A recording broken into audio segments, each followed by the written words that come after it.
Donc, comme Vincent, je suis rattachée au laboratoire chrono-environnement. Je suis palynologue, professeur d'archéologie et de paléo-environnement. Donc moi, je ne dévie pas vers l'archéologie, je suis carrément archéologue. Archéologue et palynologue. Donc, je vais charger mon PowerPoint. C'est parfait, ça fonctionne. Ça marche, tant mieux. Et donc, forcément, je vais vous parler un petit peu de pollen. Et ce que je vais vous raconter aujourd'hui, c'est plus l'histoire de cette tourbière de Frane, alors la chronologie du remplissage, et puis évidemment l'histoire de la végétation, mais pas que. Donc, il y a eu une publication il y a peu de temps qui réunissait les analyses qui avaient été faites dans le cadre du projet Pitworm. Donc certains co-auteurs sont là aujourd'hui. Hein. Donc voilà la publication. Et dans cet article, on a publié donc quelque chose qui était assez ancien, qui datait, je crois que le forage il a été fait en 2011. Et donc on a principalement publié le résultat des analyses polliniques et puis aussi les amibes ATEC. Donc voilà, je vais passer en revue assez rapidement. Voilà, qu'est-ce qu'on a montré dans cet article sur l'histoire de Frane, et puis qu'est-ce que ça nous apprend. On verra un peu plus généralement sur l'histoire de ces tourbières de la zone de Pontarlier. Je vais même aller jusqu'à Levier. Vous allez voir qu'on a des dynamiques finalement qui sont assez similaires. Et qui sont très liées à l'anthropisation et notamment à la colonisation massive et au grand défrichement de la période médiévale. Alors, on parlait de quelques éléments de chronologie. Voilà de la chronologie. Cette séquence donc, qui a été prélevée à Frane, il y a 4 mètres de séquence qui ont été analysés. Ça couvre les 8 derniers millénaires. On a ce qu'on appelle un modèle d'âge robuste qui est basé sur 13 dates radiocarbone. Donc, si on les utilise pour faire un modèle d'âge, voilà le modèle d'âge qu'on obtient. Et donc, on a une très bonne précision chronologique hein, sur cette tourbière, donc sur l'histoire de la végétation qu'on va en tirer. On a quelque chose d'assez précis et de bien daté, ce qui n'est pas toujours le cas. Alors, voilà, je mets mon pointeur laser. Donc, alors, cette tourbière, je vous ai dit, hein, 8-9 000 ans d'histoire, avec une phase au début un peu argileuse. Donc, ça, c'est la phase de formation où ça devait fonctionner comme un comme un lac ou une surface en eau, et puis après donc une phase tourbeuse. Je vais commencer. Bon, alors faut pas que je dise de bêtises parce que je pense que Édouard est en ligne, Daniel aussi, Vincent Jasset, etc. Je vais commencer par parler d'amibes ATEC. Ces charmantes petites bestioles donc qu'on trouve dans les tourbières, qui vivent dans les feuilles des sphènes, entre autres. Et qui sont des bons indicateurs locaux de l'écologie du milieu. Donc voilà, c'est le petit diagramme qui avait été fait sur la base de l'analyse de ces amibes ATEC. Et donc, on a plusieurs phases qui apparaissent. Alors, il y a une première phase qui est en bleu, qui va en BP, jusque vers 5006-7 BP, qui est la phase de formation de la tourbière. Et puis, après, quand on est vraiment dans la tourbe, donc on a 2 phases humides. Une qui s'étend jusque vers 2005-2006, avant le présent, et puis une autre qui est centrée sur la fin de la période romaine et puis le haut Moyen-Âge. Et ces phases, donc plutôt humides, sont entrecoupées de phases d'assèchement. Une qui couvre, on va dire, l'âge du fer et puis la période romaine, et une autre qui couvre, qui commence à l'aube du dernier millénaire. Alors, ces amibes ATEC ont permis de construire ce qu'on appelle un depth water table, d'analyser, de reconstituer la profondeur de l'eau, de la nappe d'eau. attendez, j'ai un truc qui apparaît à l'écran, j'essaye de l'ôter. Ça m'agace. Ah. Voilà. Donc là, on a vraiment l'histoire. C'est une première partie de l'histoire de la tourbière, mais c'est les conditions écologiques, les conditions d'humidité qui ont régné sur cette tourbière. Et puis on a comparé avec ce que raconte la palynologie. Alors la palynologie, elle peut mettre en face effectivement des périodes d'humidité, mais elle va raconter de manière beaucoup plus globale, régionale, l'histoire de la végétation. Et montrer directement aussi la présence d'impact anthropique. Alors ce que j'appelle impact anthropique, ça va être des défrichements quand on coupe les arbres et puis quand on développe des activités agro-pastorales. Voici les pollens, pollen de sapin, pollen de hêtre, etc. Et voilà le diagramme pollinique. Alors je sais bien que les diagrammes polliniques, c'est jamais super sexy, mais on va essayer je vais essayer de vous raconter de manière la plus pédagogique possible ce qui se passe. Donc vous avez la chronologie à gauche, la profondeur, et puis donc vous avez d'un côté les pollens d'arbres et d'arbustes, le total, la grande courbe en noir au milieu, c'est le total de pollen d'arbres, et puis tous les pollens d'herbacées et les spores de fougères, mousses, etc. Alors, qu'est-ce que nous raconte ce diagramme pollinique? Alors, si je masque un petit peu le haut, entre 9000 et 5000, on va dire, avant le présent, j'ai justement cette phase lacustre. Alors, je suis dans une période qui correspond à la fin de l'optimum climatique. J'ai encore de la chênaie mixte qui est présente, avec pas mal de frênes dans la dernière phase. Et puis, chose inhabituelle dans les analyses polliniques du massif jurassien, on commence à en avoir pas mal qui couvrent l'Holocène, que ce soit en tourbière ou en lac. On a jusqu'à 40-50% de pollen de pin. Donc, ça veut dire que autour de ce petit plan d'eau, de ce marais assez humide, il y a pas mal de pins dès cette période-là. Point de vue impact anthropique, il n'y a rien, il ne se passe rien, il n'y a personne.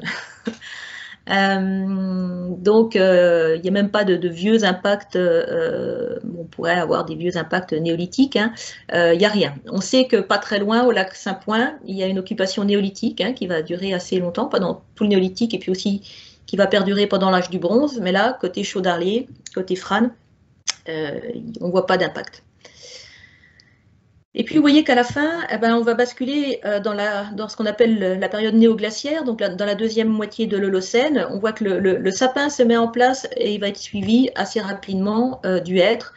Donc là, on est dans la deuxième partie de l'Holocène, on a des conditions plus humides, plus froides, ce qui permet cette mise en place de la hêtraie sapinière.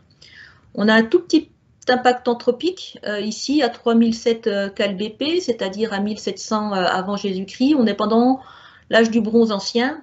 On sait que le secteur de la Chaudarlier est occupé justement à partir de cette période de l'âge du bronze. Alors c'est un tout petit truc, je ne suis même pas sûre que ce soit vraiment anthropique. Bon, il y a un peu de pollen de céréales, on ne le voit pas, mais c'est un tout petit peu. Et puis il y a ce creux dans la hêtraie, ça peut être aussi une grosse tempête. Je ne suis pas tout à fait sûre. Mais en tout cas, peu de monde, jusque vers 2007 cal.BP, donc jusqu'à la fin de l'âge du bronze, début de l'âge du fer. Du côté des barbouillons, etc., il y a du monde, mais là, à Frasnes, il n'y a pas grand monde. Et puis là, on arrive donc dans l'âge du fer et on va aller jusqu'à l'aube du Moyen-Âge. Et on voit revenir le pin, alors qu'il avait totalement disparu dans la zone avant. On voit revenir le pin. On voit que la hêtraie diminue un petit peu sans totalement disparaître. Et puis surtout, on a un signal anthropique qui devient continu. Là, il y a une occupation des alentours, au-delà de la tourbière. Il y a des activités agro-pastorales qui sont développées. On retrouve des céréales et puis toute une série de plantes qui correspondent au milieu pâturé, piétiné, etc. Et dans la dernière partie, le dernier millénaire, là, le pin augmente à nouveau de manière importante. On voit la hêtraie quasiment disparaître. L'épicéa, lui, va se maintenir, et puis on voit la calune qui va recouvrir la tourbière, ce qui est un signe en général d'assèchement. Et donc, si on compare ce qu'on a trouvé avec les amibatèques et ce que raconte la palynologie, vous allez voir qu'on a des dynamiques finalement assez semblables. Alors, juste avant, je voulais comparer, remettre dans un contexte un peu plus général et puis comparer avec les dynamiques de végétation, notamment pour la forêt, qu'on a à Saint-Point et puis dans la Chaudarlier sur la tourbière des Barbouillons. Et vous voyez que c'est comment ? Ces seuils à 5000 cal-BP, avec l'émergence du hêtre, on les retrouve à peu près à cette date-là. La légère diminution du hêtre, hein, soit qui diminue un petit peu, ou soit une courbe qui est beaucoup plus irrégulière, comme au Barbouillon, où ça diminue aussi un petit peu à Saint-Point, on le retrouve à peu près sur tous les sites. Donc là, on a une accentuation du peuplement et des impacts anthropiques. Et puis les grands défrichements médiévaux, hein, qu'on retrouve sur les 3 sites, avec parfois un petit pic là, un petit retour, vous voyez les petites flèches rouges là, qu'on a à Saint-Point, au Barbouillon, et c'est plutôt marqué par l'épicéa à Saint-Point.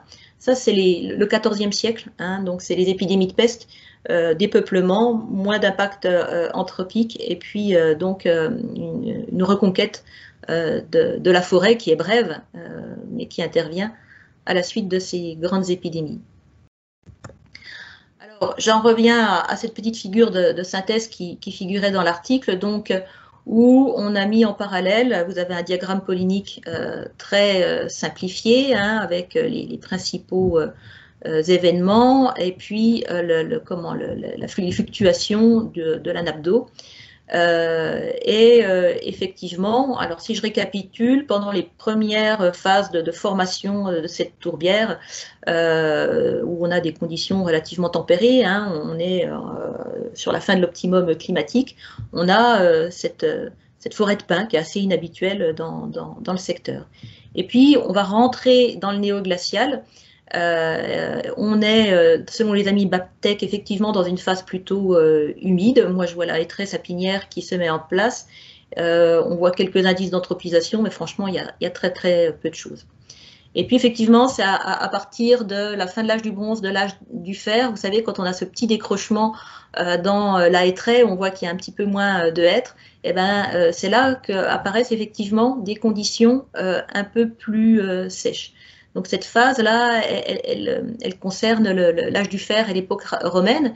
Et puis on revient à des conditions plus humides entre la fin de l'époque romaine et pendant le Haut Moyen-Âge. Et ça correspond très souvent dans nos régions à un impact anthropique beaucoup plus faible aussi, hein. Il y a un dépeuplement aussi à ce moment-là. Et puis enfin, on a la dernière phase d'assèchement qui correspond voilà, au retour du pin à la calune, etc., qui est très bien vu aussi par les amis Baptec, hein, et là on est sur les mêmes zones, donc qui correspond pour moi, qui est l'effet des grands défrichements médiévaux. Donc on est resté pendant presque tout l'Holocène dans un milieu principalement forestier, ce qui n'empêchait pas le développement d'activités agro-pastorales, hein. Mais c'est vraiment, à partir de l'an 1000, vous avez une pression démographique qui va vraiment s'accentuer et qui va impacter durablement ces tourbières. Alors le XIVe siècle, là je ne le vois pas, hein, c'est pas assez important pour que ça ait un effet durable. Mais le dernier millénaire est très impacté, à mon avis, les conditions de la tourbière, hein, se sont dégradées depuis au moins 1000 ans. Je vais vous parler rapidement parce que c'est quelque chose qu'on a vu avec Édouard il n'y a pas longtemps dans le cadre d'une école de terrain avec nos étudiants de master. Et donc, on est allé sur la tourbière de Villeneuve-d'Amont. Tourbière qui avait été étudiée il y a bien longtemps par Hervé Richard, donc qui est dans sa thèse en 1983 et pour laquelle il y avait une seule date radiocarbone. Et donc avec Édouard, quand on a été voir avec nos étudiants cette tourbière, on a été assez surpris quand on a fait un petit forage, un petit sondage, de voir que bon, il y a une bonne épaisseur de sphaigne et puis très rapidement on est sur des niveaux de tourbe extrêmement dégradés. Et puis après on a de la tourbe un peu plus humide, un peu plus belle. Alors c'était au mois de septembre, il faisait très sec, hein. Mais ça nous a intrigué ce petit niveau de tourbe assez dégradée sur le dessus, et puis directement au-dessus, la Sueigne qui arrive assez brutalement. Il n'y a pas de transition entre les deux niveaux. Et donc très rapidement, je vous montre ce diagramme de Villeneuve-d'Amont parce que je l'ai retracé pour le coup, et puis je me suis aperçue qu'il était quasiment identique à celui de Frasnes, à vol de pollen. Frasnes, c'est à 10 km. Hein. Et on retrouve donc cette phase de formation hein, de la tourbière. La seule différence, c'est qu'à Villeneuve-d'Amont, il y a pas mal il y a des petits impacts anthropiques. Et ça avait été vu au 19e siècle pendant les périodes d'exploitation de la tourbe. On avait retrouvé des habitats sur pilotis, donc très probablement un site néolithique, hein, lacustre, qui perdure pendant cette phase très humide où il y a de l'eau hein, et ça disparaît après. Et puis on retrouve nos grandes transitions, nos seuils hein, chronologiques à 5000 cal-BP avec le début de la hêtraie, ce petit décrochement dans le hêtre à partir certainement de fin de l'âge du bronze, début de l'âge du fer. Et puis la différence, c'est que j'ai quasiment rien pour le dernier millénaire. Je me demande si on n'a pas un hiatus ici. Hein. Et on commence à voir diminuer la hêtraie et puis après tout est condensé sur quelques centimètres, mais il y a au moins 20 ou 30 centimètres de Sueigne. Donc avec Édouard, voilà, on se demandait s'il n'y avait pas un hiatus ici ou une exploitation de la tourbe en surface, ce qui serait plutôt étonnant. Mais là, on a l'impression que cette tourbière, plus que Frasnes, a vraiment souffert de ces grands défrichements médiévaux. Ça, je vous l'avais montré, voilà. Alors, moi j'ai été brève, hein, je rattrape un peu Vincent Bichet. Le temps, il était un peu long. Moi, j'ai l'impression que j'ai pas mis beaucoup de temps, mais bon, je me trompe peut-être. Donc, si je récapitule, on a des tourbières dont la formation hein, commence vers 9000, 8000 cal BP, donc 7000, 6000 avant Jésus-Christ. On est plutôt pendant l'optimum climatique. Et puis, on ne voit pas beaucoup d'impact anthropique avant souvent le bronze final ou le début de l'âge du fer, donc 2007 BP, hein, on va dire entre 1000 et puis 700 avant Jésus-Christ. À l'aube du Moyen-Âge central, donc à l'aube de l'an 1000, il y a des grands défrichements qui semblent vraiment avoir engendré des perturbations durables sur ces écosystèmes. Et certainement que ces perturbations ont été accentuées par les exploitations de tourbes modernes, donc plus récentes. Et puis dernier petit point, si vous voulez en savoir plus sur le peuplement médiéval du massif jurassien, donc à l'origine, je pense, en bonne partie de cette perturbation du fonctionnement des tourbières, je vous conseille très fortement d'aller assister, alors dans la mesure du possible, avec le Covid, je ne sais pas trop comment ça va se passer, à la thèse de Valentin Chevassus, qui aura lieu le 7 janvier 2021. Valentin, il est archéologue, il a aussi fait un travail d'historien et il a fait l'effort aussi de réunir toutes les données paléo-environnementales pour comprendre voilà, comment a évolué le peuplement médiéval et son impact aussi sur l'environnement. Et voilà, j'ai terminé. Je vous remercie pour votre attention. Eh bien, merci Émilie, tu as été concise, mais tout y est, donc c'est extrêmement intéressant, très complémentaire avec la présentation de Vincent. Alors, si tu permets, je voudrais juste compléter sur les datations. Donc, tu parles de tourbière de Frasnes, donc pour nous c'est évident où a été fait le carottage. C'est donc dans la pinède, pinède à crochet, qui est, on va dire, à 300 mètres à vol d'oiseau du creux au lard, à peu près. Et moi, je voulais compléter par une autre datation, alors qui a été beaucoup moins étudiée parce qu'il n'y a pas eu de palynologie, mais c'est une datation qui a été faite par Pierre, enfin qui a été faite. C'est des labos évidemment qui ont fait les datations. On est dans le très très proche du creux au lard, à l'emplacement de la digue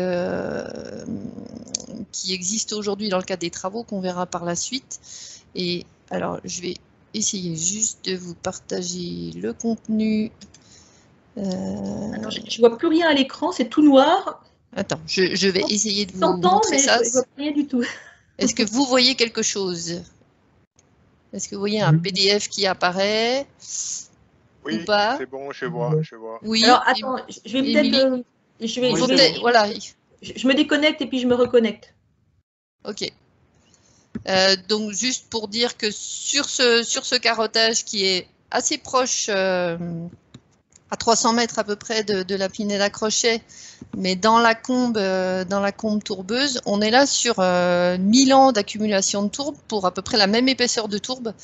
On a à peu près 3 mètres de tourbe avec un démarrage Aulnay-Soleil. Alors l'interprétation que Pierre Goubet en fait, un démarrage Aulnay-Soleil-Boulet, Bessières, Bois-Tourbeux, Asfeigne, Tremblant et Tourbière-Haute, enfin, la situation qu'on connaît aujourd'hui.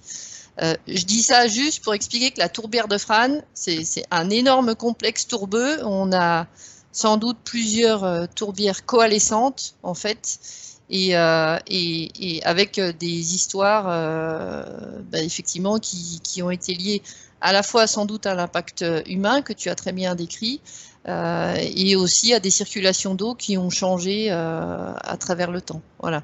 Donc on n'a pas du tout les mêmes histoires, finalement géographiquement assez peu de distance. Voilà. On n'a pas de palino là-dessus, on a juste eu ces 5 dates qui ont été faites sur cette colonne de tourbe.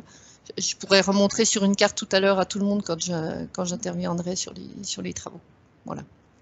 Ok, d'accord. Voilà. Il faut que je vous retrouve, moi aussi. Voilà, si je vous ai retrouvé. Alors, on va essayer de gérer les questions. Ce serait bien que ceux qui ont des questions fassent apparaître la petite main. Comme ça, il faut encore que j'ai tout le monde à l'écran, ce qui n'est pas évident, parce qu'on est quand même 32. Frédéric Parent, je te donne la parole. Merci. Geneviève. Alors moi, c'est une question pour Vincent Bichet. Enfin, avant tout, deux petites remarques. Alors, pour compléter ce qui a été dit sur le Créolard, donc avec l'instrumentation qu'on a pu mettre en place dans cette doline, on s'est rendu compte que est-ce que tu peux juste te présenter, Frédéric? Excuse-moi. Ah oui, pardon. Voilà. Excusez-moi. Parce que je vais parler cet après-midi, j'ai en tête cet après-midi que je vais me présenter. Oui. Alors moi, j'ai Frédéric Parent, je suis ingénieur de recherche à Mines Saint-Étienne. Globalement, j'ai plutôt une formation de biologiste et depuis quelques années, je fais de l'hydrogéologie et de la géomatique du SIG. Voilà. Donc, j'ai un profil un peu pluridisciplinaire, on va dire. Donc, du coup, voilà. Donc, les remarques. Donc, par rapport au Créolard, on est sur donc ce qu'on a pu mesurer, c'est une 12aine d'épisodes de remplissage en 2019 et en 2018 sur 6 mois environ 6 épisodes. Donc c'est un peu plus que ce qui avait pu être observé simplement quand il y avait pas de son. Donc ça c'est la première chose. Bon, sachant que les données ont pas encore été vraiment analysées.